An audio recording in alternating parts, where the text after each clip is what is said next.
우리가 오늘 함께 나눌 말씀은 이 구원하는 믿음입니다. 우리가 지난 시간에 사람이 새로 태어나게 되면, 중생하게 되면은 필히 동반되는 두 가지 요소가 있다 그랬죠. 회개와 믿음. 우리가 지난 시간에 회개를 다루었는데요. 자, 참된 회개는 무엇이라고 우리가 말씀을 나눴는가요? 참된 회개는 전인격적인 반응이 나타나야 된다. 지와 정과 의지가 세 가지 면의 반응을 보여야지만이 진정한 회개다라고 생각했습니다. 우리가 그 탕자가 아니고 그 아버지의 명령을 받아서 가지 않겠다고 한 아들이 다시 이제 생각을 바꾸어서 후회를 하고 이제 가게 된 그 사건의 예를 들었는데요. 여기에 세 가지 요소가 제가 담겨 있다고 이야기를 나눴습니다. 자, 첫째가 참된 회개는 생각의 변화입니다. 내가 잘못했구나. 아버지를 내가 분노하게 만들었고, 아버지 내가 충성하지 못했구나. 그래서 어떤 그런 마음속에 생각이 자기의 어떤 처한 행동이 잘못하였음을 생각하는 것. 첫 번째 생각의 변화가 있어야 되고, 자, 그것으로 끝나면 안 되죠. 그 다음에 뭐가 동반돼야 돼요? 여기에 후회가 따라야 됩니다. 내가 정말 잘못했구나. 내가 이러면 안 되는구나. 그리고 후회로 또 끝나면 안 됩니다. 즉시 거기에 대한 이제 태도의 변화가 나타나야 돼요. 그래서 잘못된 것을 돌이켜서 다시금 밭으로 가는 것. 그래서 어떤 생각의 변화, 그 다음에 후회, 감정적인 것, 그 다음에 태도의 변화, 의지적인 것. 이 세 가지 요소가 동반이 돼야지만이 참된 우리가 회개다. 라는 말씀을 나누었는데요. 우리가 오늘은 이어서 믿음입니다. 자, 물론 믿음에도 우리가 세 가지의 요소가 동일하게 동반이 돼요. 우리 이것을 좀 이따 나눌 텐데요. 제가 오늘 구원하는 믿음이라고 제목을 붙인 이유가 있습니다. 그냥 믿음이라 하면 되는데 왜 구원하는 믿음이라는 이 단어를 내가 붙였을까? 왜냐하면 성경에는요, 또 다른 믿음을 우리에게 소개하고 있기 때문에 그렇습니다. 여러분이 고전 12장에 보여 하나님 많은 은사들을 주었거든요. 그 중에 또 하나의 은사 중에 믿음이라는 은사가 있습니다. 이것은 특별한 은사예요. 그러니까 어떤 일을 수행하기 위해서 어떤 특별한 사람들에게 그것을 감당할 수 있는 어떤 그 믿음을 주신 것. 이게 특별한 믿음입니다. 이거는 구원받은 자들에게 그 다음에 갖게 되는 믿음인 거예요. 여러분이 알고 있는 사람들이 누가 있어요? 조지 뮬러. 이 사람은 오랫동안 사역을 하면서 한 번도 그가 이 고아원들을 함께 운영하면서요. 아침에 양식이 없어도 흔들리지 아니했어요. 그게는 굳건한 믿음이 있었는데 그는 자기의 기도에 따라서 기도가 끝나자마자 갑자기 어디에서 3,000명이 먹을 수 있는 양식을 가져온다든지 그래서 그가 거의 5만 번 정도의 기도를 하나님께 드렸는데 한 번도 받지 못한 것이 없다 할 정도로 그는 강건한 믿음이 있었습니다. 이 믿음은 구원하는 믿음이 아니에요. 특별한 믿음입니다. 또 여러분이 알고 있는 헤드슨 테일러 누가 있어요? 헤드슨 테일러는 중국에서 사역을 할 때 15년 동안 한 명도 사람을 배심시키지 못했어요. 그러나 그 마음에 그는 주저하지 않았습니다. 결국은 15년 만에 결실을 얻게 되는데 그에게 강건한 그 믿음이 없었다면 아마 벌써 일찌감치 넘어졌을 거예요. 왜냐하면 반대에도 거절하고 핍박을 당하고 어려움을 당하는 이런 속에서 15년간 견딘다? 한 명의 어떤 이런 구원자도 없이 이건 특별한 믿음을 가져야지만이 어떤 이 어려운 일들을 감당할 수 있는 것. 이것은 보통 이제 믿는 자들에게 은사로 주시는 것. 그래서 이거와 구별하기 위해서 제가 그냥 우리가 구원의 과정에 나타나는 하나의 믿음이기 때문에 제가 구원의 믿음이다 라는 제목을 붙였습니다. 자, 제일 먼저 생각할 것은요, 이 구원은 무엇인가에 대한 용어입니다. 여러분이 구원은요, 구약과 신약의 용어가 있는데요. 구약의 용어는 헤이민입니다. 헤이민. 신약은 알죠? 피스티스. 우리가 피스티스 믿음에 대한 건데 이건 둘 다 어떤 사람에 대해서 그 사람의 어떤 증언에 대해서 신뢰한다 그 말입니다. 그리고 그것을 믿는다 그 말을 진실로 간주한다. 바로 이 뜻이 믿음입니다. 내가 믿음이 있다는 말은 그 사람을 신뢰한다 라는 뜻이 가지고 있죠. 자, 그러면 우리가 먼저 살펴볼 것은요, 믿음을 논하기 전에 믿음은 무엇이 아닌가, 부정적인 면을 하나 생각해 보려고 합니다. 자, 믿음은 무엇이 아닐까요? 어떤 사람은요, 이 믿음이라는 것은 보통 사람들이 자연스럽게 가지고 있는 어떤 요소가 믿음이라 가르쳐요. 자연적으로 가지고 있는 것. 예를 들어서 어떤 사람이 차를 가지고 운전하는데요. 그 사람이 마음에 믿음이 있어요. 내가 그 가는 동안에 아무 사고 없이 안전하게 갈 수 있다는 그 믿음. 이것은 보통 인간들이 가질 수 있는 자연스러운 그런 믿음이라는 거죠. 그러나 우리가 엄밀하게 이것은 믿음이 아니죠. 자, 내가 자연스럽게 그까지 안전하게 갈 수 있다는 것은 어디에 근거한 거예요? 믿음에 근거한 게 아니라 자기가 전에 했던 어떤 경험, 어떤 통계, 어떤 그런 것에 근거한 거죠. 그래서 내가 이거 어떤 지금까지 모든 사람이 운전할 때는 이런 차를 볼 때 차가 이상이 없을 때에는 이런 경험 속에, 이런 확률 속에 사고가 없었기 때문에 우리는 보통 사고 없이 간다고 믿어요. 그래서 이것은 우리가 보통 믿음이라 하지 않습니다. 자, 믿음은 뭐예요? 경험과 모든 확률의 토대에 세워진 게 아니라 여러분이 로마서 4장 18절에 하나님이 아브라함에게 아들을 낳겠다는 말씀을 약속해 주었거든요. 근데 아브라함이 그 말씀을 어떻게 했다 그래요? 한번 보실래요? 로마서 제가 4장 18절에 보시면요. 아브라함이 바랄 수 없는 중에 바라고 믿었으니 내 후손이 이 같으라 하신 말씀대로 많은 민족의 조상이 되게 하려 하심이라. 그가 바랄 수 없는 중에 믿었다라고 이야기해요. 저는 아브라함이 처한 그 환경은요. 어떤 환경이에요? 실은 그가 바랄 수 없는 그의 소망과는 정반대의 환경이었습니다. 근데 그는 자기가 나이가 그럼에도 불구하고 어떤 이성적으로 경험적으로는 도저히 바랄 수 없는 그 소망을 가질 수 없는 그런 상황이었어요. 자, 그럼에도 불구하고 바랄 수 없는 소망 중에 어때요? 하나님의 그 약속을 굳건히 붙잡고 소망을 바라보았던 이것이 바로 믿음입니다. 그래서 아브라함은 어떤 아직은 가지지 못했지만은 장래것, 보이지 않는 것들을 어때요? 확실한 것으로 확신했습니다. 그 다음에 그것을 신뢰하였어요. 그리고 거기에 헌신하는 마음을 가졌습니다. 보통 이것을 믿음이라 그래요.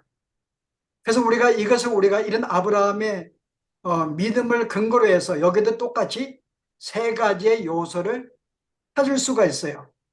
그것이 지정의입니다. 자, 우리가 이 지정의의 요소가 있는데요. 첫째는 지적인 것. 먼저 믿는다 할 때는 거기에 확신이 있어야 돼요.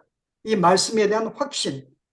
하나님 나에게 여러 가지 성경을 통해 나에게 계시해 주었고 여러 가지 말씀을 해 주었습니다. 자, 이 말씀은 어때요? 지적으로 동의하는 거예요. 이 말씀은 내가 확실하다. 지적으로 동의하는 것이 이게 바로 그 확신입니다. 우리가 구원도 마찬가지예요. 내가 죄인이지만은 그리스도가 나를 위해서 대신 십자가에 죽으셨고 그것을 믿으면 죄사함 받고 그리스도의 의로 나의 의가 덮여서 의로운 존재가 된다는 이 말씀을 지적으로 동의합니다. 그리고 확신해요. 이 말씀은 확실한 것이라고 내가 확신합니다. 그래서 지적인 동의를 갖는 것. 이게 보통 확신을 하는데요. 그래서 실은 그 켈빈은 믿음을 뭐라고 정했는가 하면요. 우리에게 향하신 하나님의 호의에 대한 확고하고 확실한 지식이라고 정의를 내렸어요. 확고하고 확실한 지식. 어떤 지식이요? 하나님은 나에게 말씀하신 것들을 확실히 믿는 바로 그 어떤 이 지식을 의미하죠. 자, 이때 확신은 우리에게 어떤 삶의 유익을 주죠? 나에게 소망에 관한 이유를 묻는 자들에게 우리는 항상 예비할 수 있는 능력을 갖게 만듭니다. 그래서 하나님은 나에게 주신 이 모든 약속하신 말씀들을 먼저 이 말씀을 지적으로 동의하고 확신하는 게 첫 번째 요소예요. 자, 두 번째, 어떤 요소가 동반돼야 돼요? 이제 감정적인 것입니다. 내가 확신하게 되면 그 다음 뭐가 생겨요? 신뢰하게 돼요. 신뢰. 그래서 여러분이 히브리서 11장 오늘 13절 제일 마지막 절에 뭐라 그랬어요? 이 모든 사람들은 믿음의 조상들은 약속을 받지 못하였으되 그것을 멀리서 보고 뭐예요? 환영하며, 이 환영이라는 단어는 잘못된 번역입니다. 그것들을 멀리서 보고 확신하며, 원래 확신한 뜻이에요. 이것은 지적인 확신이 아닙니다. 마음의 확신이에요. 감정적인 확신을 말합니다. 감정적인 것.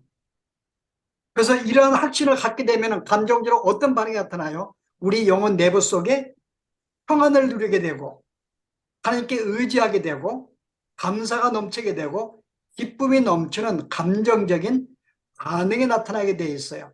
이게 신뢰입니다. 내가 주님을 신뢰한다는 것은 우선 마음의 평화를 얻게 돼요.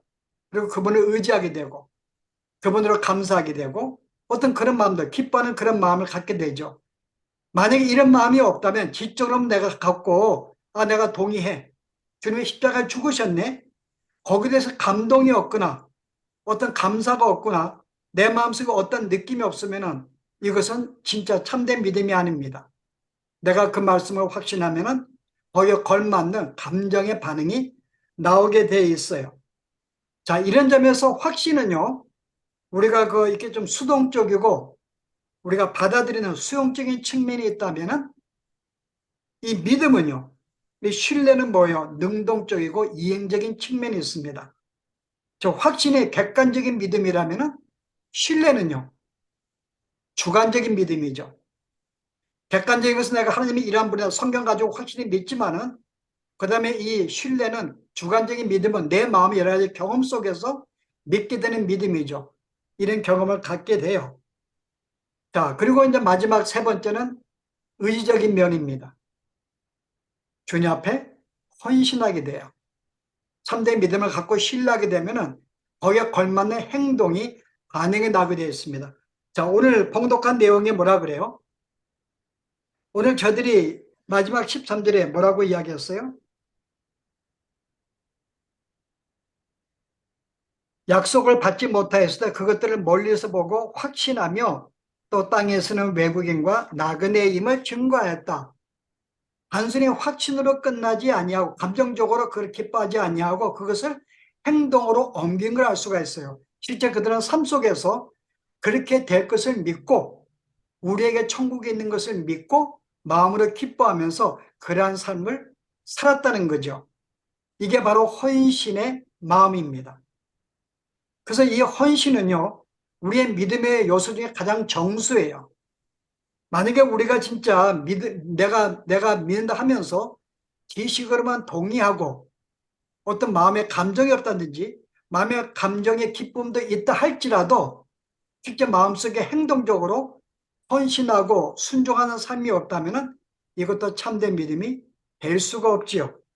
그래서 오늘 여기에 믿음의 조상들은 어떻게 했어요? 그들은 말씀을 확신하고 신뢰할 뿐만 아니라 그냥 헌신의 자리까지 나아갔던 것입니다. 그래서 이 땅에 그들은 진짜 나그네 삶을 살았어요. 그 말씀을 믿었기 때문에 신뢰했기 때문에 실제 삶 속에 나그네 삶을 산 것입니다. 만약에 우리가 믿는다 하면서도 실제 삶 속에 그러한 모습이 나오지 않는다면 참된 믿음이라고 볼 수가 없지요. 그래서 이렇게 우리가 헌신된 마음을 갖게 되면 우리는 어때요? 점점 우리의 믿음은 더 굳세게 풍요로운 삶을 경험하게 될 것입니다. 자, 우리가 또 하나 우리가 마지막 노력 것은 이와 같이 구원하는 믿음은 우리가 스스로 취할 수 있는 것인가? 그렇지 않죠. 이것은 하나님의 선물입니다. 여러분이 에베소 2장 8절에 뭐라고 나왔어요? 너희가 그 은혜를 인하여 믿음으로 말미암아 구원을 얻었으니 이것은 너희에게서 난 것이 아니라 하나님의 선물이라. 자, 잘 보세요. 하나님의 선물은 뭘까요? 구원일까요? 믿음일까요? 이것은 하나님의 선물이라. 이것은 구원을 말할까요? 믿음을 말할까요? 믿음을 말합니다. 구원은, 물론 구원은 하나님의 선물이죠. 근데 그것을 믿게 하는 이 믿음 자체가, 이것은 하나님의 선물이에요. 나로 하여금 지적으로, 정적, 의지적으로 이 모든 사실을 확신하고 신뢰하고 어떤 그 마음속에 의지적으로 순종하는 자리까지 나아가는 이 모든 믿음은 하나님은 나에게 주신 것입니다. 하나님이 안 주시면 이런 믿음을 가질 수가 없어요. 우리는 보통 내가 스스로가 가질 수 있다고 생각해요. 인간은 스스로 가질 수가 없습니다. 왜냐하면 오늘 성경은 이 믿음은 하나님의 선물이라고 말하고 있기 때문에. 자, 이제 우리 마지막으로 이제 이와 같은 이 구원하는 믿음을 정리하기 위해서요, 우리가 오늘 하나의 교훈과 도전을 받기를 원하는데요. 자, 첫째, 우리가 만약에 역사적인 믿음에만 머물러 있다면 이건 참된 믿음이 아닙니다. 자, 역사적인 믿음은 뭐예요? 역사적인 믿음은 확신으로 끝나는 믿음입니다. 확신은 뭐죠? 아, 하나님 나에게 이런 말씀하셨네. 성경에 이런 말씀이 있네. 이렇게 제사한다고 그거를 내가 지적으로 동의하는 이런 믿음을 저는 역사적인 믿음이라고 한번 저는 이걸 해석해 봤어요. 역사는 뭔가 우리는 보통 사람은 역사를 어떻게 그냥 받아들입니다. 아, 역사? 그러니 벌어졌지 받아들입니다. 이런 식으로 주께서 행한 일들을 역사적으로 받아들이는 것. 이거 역사적인 믿음인데요. 이것으로 끝나게 되면은 그것은 참된 믿음이 될 수가 없어요. 그래서 어떤 이 인격적으로 어떤 신뢰나 의적에 이것이 동반되지 아니한다면요. 자, 이 믿음은 어떻게 될까요? 우리가 시편 배에서 나올 때시요. 심령에 뿌리 받지 못하는 믿음을 갖게 됩니다. 단순히 안고 받아들이는 것은 이것은 우리의 깊은 뿌리를 못 내리게 만들어요. 또 두 번째로도 감정적인 요소입니다. 만약에 우리의 믿음이 일시적인 믿음이라면 왜 일시적일까요? 한순간에 갖게 되는 믿음. 이거는 구원하는 믿음이 아닙니다. 자, 일시적인 믿음은 뭘 말하죠? 감정적인 요소예요. 여러분 어떤 마음의 감동을 받아가지고 아 그렇구나. 거기에 갑자기 기뻐하고 감사하고 그래서 그것을 내가 받아들이는 행위. 저는 이것을 일시적인 믿음이라고 한번 정의해 보았는데요. 이것은 진리에 대한 확신이 없이 어떤 사건을 경험해서 내가 기뻐하고 즐거워하고 감동을 받고 갖게 된 믿음입니다. 진리에 확신이 없는 거예요. 자, 여러분, 이런 것은 어때요? 이런 것은 어떤 문제가 생기죠? 어떤 환란이 생기거나 핍박이 생기거나 이 땅에 어떤 이 재정적인 어떤 유혹이 있게 되면은 금방 우리는 믿음을 저버리게 되는 믿음이에요. 그래서 여러분들이 보통 그 뭐라 그래요? 이런 믿음에 대해서 우리가 보통 그 집회를 가질 때 옛날에 많이 이 부흥사들 행했던 것인데 예수님 믿습니까? 그럼 일어서 보십시오. 나오십시오. 그리고 그들에게 구원받았다고 이야기를 해요. 그 사람은 둘 중에 하나예요. 어떤 거예요? 내가 지적으로 동의해서 나올 수 있고요. 아니면 감정적 순간 내가 그 말씀에 감동을 받아서 내가 순간 반응을 보일 수가 있어요. 그것은 그 다음에 의지적으로 실은 순종의 자리까지 나아가는 삶이 없다면 참된 믿음이 아니기 때문에 바로 이런 것들은 우리가 참된 믿음을 볼 수 없습니다. 요즘도 어떻게 하는지 모르겠는데 옛날에 그렇게 했어요. 나오십시오. 기도 따라하세요. 딴 다음에 여러분은 다 구원받았습니다. 아직은 그 사람이 어떤 행동, 순종의 삶이 있는지 없는지 의적으로 태도의 변화를 보지도 않고 무조건 선포하는 것은 위험한 거죠. 왜냐하면 신앙의 사람들도 많이 그런 길을 걸었으니까요. 그냥 확신한 사람도 있었고 감정으로 끝난 사람이 많이 있었기 때문에요. 자, 그래서 오늘 이 구원하는 믿음은 지정의, 바로 이 확신과 신뢰와 어떤 헌신이 수반되는 믿음이 바로 이 구원하는 참된 믿음이다. 자, 한 가지 우리가 마지막 예를 들어서요. 어느 한 사람이 큰 강가에서 좀 이렇게 물길이 센 어떤 그런 강입니다.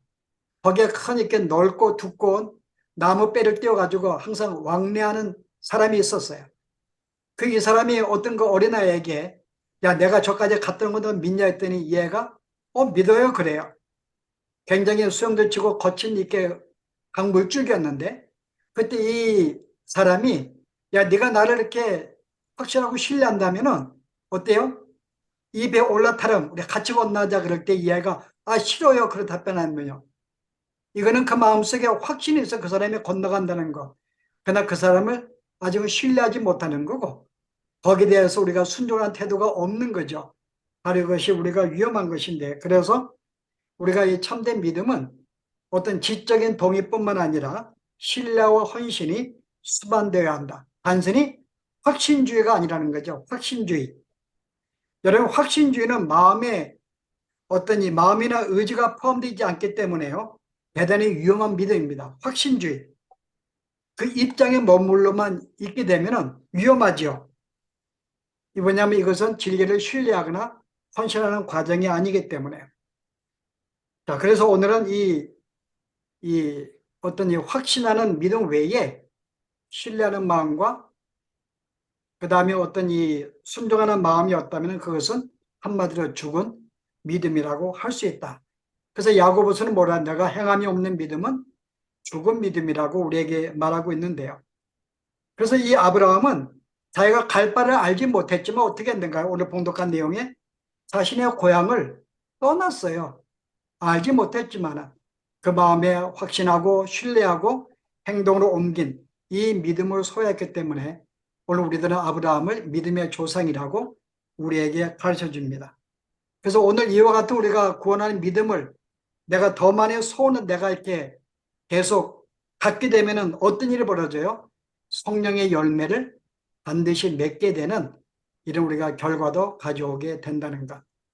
그래서 오늘 이와 같은 이 믿음에 대해서 우리가 새로 거듭나게 되면은, 다른 말로 회심하게 되면은 이런 참된 회개와 이러한 믿음이 마땅히 동반이 된다는 것. 이게 우리가 함께 오늘 나눈 말씀이었습니다.